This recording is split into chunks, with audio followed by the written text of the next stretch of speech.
Okay, right. ఆచార్య గారు మీరు చెప్పండి, జనాభా వివరాలు అసమగ్రంగా ఉన్నాయన్న వాదనలపై మీ అభిప్రాయం ఏంటి? బీసీలపై కుట్ర జరుగుతుందా? ఆచార్య గారు. ప్యానల్ ఉన్న పెద్దలకు మీకు అందరికి కూడా నమస్కారాలు. అంటే గత శాసనసభ ఎన్నికలల్లా రెండు పార్టీలు బీసీల విషయాల మీద ముందుకోవడం జరిగింది. ఒకటి బీజేపీ బీసీ అభ్యర్థిని ముఖ్యమంత్రిగా మేము చేస్తామని ప్రజల దగ్గరికి. రెండవది కాంగ్రెస్ పార్టీ బీసీలకు తగినంత ప్రాధాన్యత ఇస్తూ శాసనసభ పార్లమెంట్ ఎన్నికలల్లా బీసీలకు అత్యధిక సీట్లు ఇచ్చి రేపు మేము అధికారంలోకి వస్తే 42% మేము రిజర్వేషన్ బీసీలకు కల్పిస్తామని చెప్పి కాంగ్రెస్ పార్టీ చెప్పింది. సరే, ఆనాడు బీఆర్ఎస్ పార్టీ బీసీలను మర్చిపోయింది. బీసీల విషయంలో వాళ్ళు ఏది కూడా చెప్పలేదు. దాని గురించి నేను మాట్లాడదలుచుకోలేదు. ఈ రెండు విషయాలల్లా మేము ప్రజల దగ్గరికి బీసీని ముఖ్యమంత్రిని చేస్తాం, మీరు మాకు అవకాశం ఇయ్యండి అని అన్నాం. మాకు అవకాశం ఇయ్యలే. ప్రజలు నమ్మలేదో లేకపోతే బీసీ ముఖ్యమంత్రి అవసరం లేదు. రెండింటి మధ్యలో మాకు 8 సీట్లు వచ్చినాయి. మేము ఆ విషయాన్ని అమలు పరచ సాధ్యం కాదు. మిగిలింది రెండోది కాంగ్రెస్ పార్టీ. అకస్మాత్తుగా ఉవ్వెత్తున అనేక మీటింగులు పెట్టి, యువ మీటింగు, ఓబీసీ మీటింగు, దళితుల మీటింగు, ఇట్లా ఆ ఎంప్లాయ్మెంట్ మీటింగులు ఇట్లా పెట్టి పెద్ద ఎత్తున వాళ్ళు ప్రజలలో ఈ అంశాలను తీసుకెళ్ళి ఏ ఏ వర్గాలైతే ప్రజలు నచ్చిండ్రో ఆయా వర్గాలన్నీ కూడా కాంగ్రెస్ పార్టీని నమ్మి ఓట్లేస్తుంది. మేము ఇవాళ ఒకటే అడిగేది, దేశమంతా కూడా మేము చేయలేదు, వాస్తవమే. మేము చేయలేదనే విషయము దాని మీద ఆలోచన చేస్తున్నాం. చేస్తే ఏ రకంగా చేయాలి, చేయొద్దా, చెయ్యాలనా, దేశ ప్రజల అభిష్టం మేరకు మా కేంద్ర పార్టీ, కేంద్ర నాయకత్వం అనేక విషయాలలో మార్పులు చేసుకున్నాం. ప్రజల కోరికని మన్నించడం, ప్రజలు కోరిన దాన్ని చేయడం, ఓసారి చేయకుండా మళ్ళా దాన్ని రెక్టిఫై చేసుకున్న సందర్భాలు చాలా ఉన్నాయి. అయితే మేము ప్రజలకు స్పష్టంగా మాట ఇచ్చినాం, ఏమని? బీసీ ముఖ్యమంత్రి మేము చేయలే. మరి ఇవాళ నువ్వు 42% ఏ రకంగా అమలు చేస్తారని మాట ఇచ్చినావు?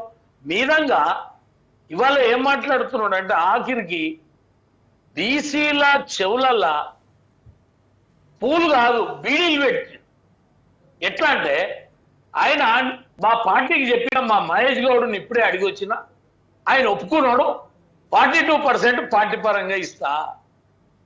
ఇది రేవంత్ రెడ్డి గారు గత అనేక మీటింగ్లల్లో ఆయన ఇంటర్వ్యూలు చూస్తే ఆయన చెప్పే మాటకు ఆయన చేసే పనికి ఎంత పొంతన ఉండదో అర్థమైంది. ఇప్పుడు ఈ కులగణన చేసే ముందు కుల సంఘాలతోటి, లేకపోతే బీసీ మేధావులతోటి, లేకపోతే ఈ రాష్ట్రంలో అనేక విధాలుగా రిటైర్డ్ జడ్జీలు ఉన్నారు, లేకపోతే మేధావి సంఘాలు ఉన్నాయి, వాళ్ళందరితోటి ఆలోచన చేసి ఎట్లా చేయాలనేది ఆలోచన చేయలే. తన ఇష్టం వచ్చినట్టు దీన్ని ఎట్లా ముందుకు తీసుకుపోవాలి అని చెప్పి తనే తీసుకెళ్ళినప్పుడు కొందరు సలహాలు ఇవ్వచ్చు, ఇవ్వకపోవచ్చు. అఖిలపక్ష సమావేశాన్ని కూడా ఏర్పాటు చేయాలి.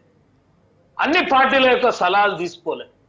తన ఇష్టం వచ్చినట్టు చేసి ఇవాళ బీసీ దేశంలో రోల్ మోడల్ అంట. అంటే బీసీల జనాభాని తక్కువ చేసి ఇతరుల జనాభాని ఎక్కువ చేసి చూపించడం రోల్ మోడల్. ఎట్లయినా ఉన్నదాన్ని చెప్పకపోవడం, లేదాన్ని చెప్పడం రోల్ మోడల్ అయింది. ఇవాళ నేను ఒకటే అడిగేది, పారదర్శకంగా ఉందో లేదో దీన్ని ఏదైతే గ్రామ పంచాయతీల దగ్గర ఆయా జనాభా ప్రకారం వాళ్ళ లిస్టులు మీరు అంటించండి. మీరు ఆ లిస్టులు అంటిస్తే ఎవరో ఇంట్రెస్ట్ ఉన్న వాళ్ళు బీసీలో, ఓసీలో, ఎస్సీలో పోయి దాన్ని ఫోటోస్టాట్ కొట్టుకొని ఎంక్వైరీ చేస్తాం. ఒక్క గ్రామ పంచాయతీలన్నా మీరు చేసింది కరెక్ట్ ఉంటే దాని మీద మాట్లాడవచ్చు. మీరు ఇవాళ వాస్తవాలు బయట పెట్టకు.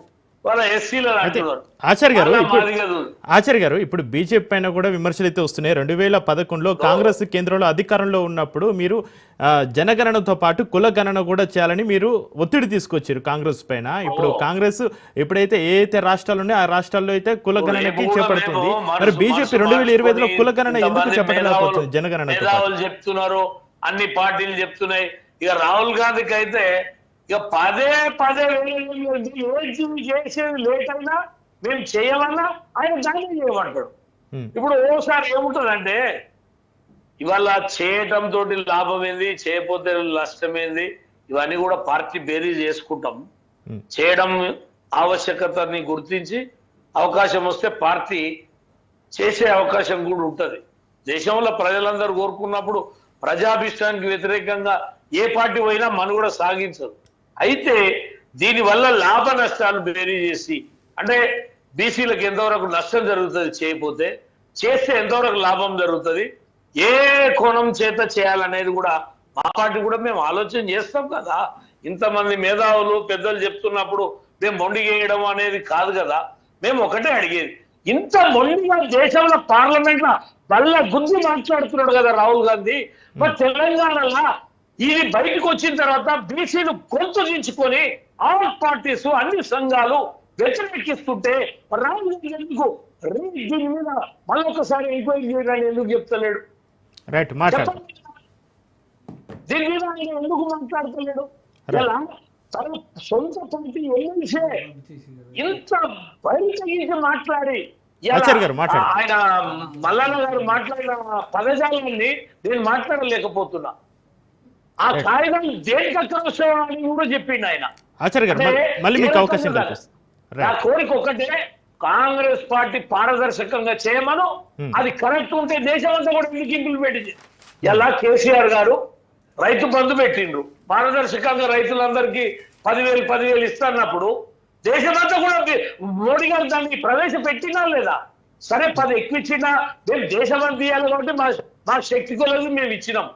ఆయన ఈ రాష్ట్రంలో దాన్ని ఇంప్లిమెంట్ చేసుకున్నాడు, 10 రూపాయలు ఎక్కువ ఇచ్చాడు. దాన్ని మేము తప్పు పట్టలేదు కదా, దాన్ని అనుసరించినాం కదా. మరి వాళ్ళ రోల్ మోడల్ అని ఈ తప్పుల తడకని మాట్లాడదాం ఆచార్య.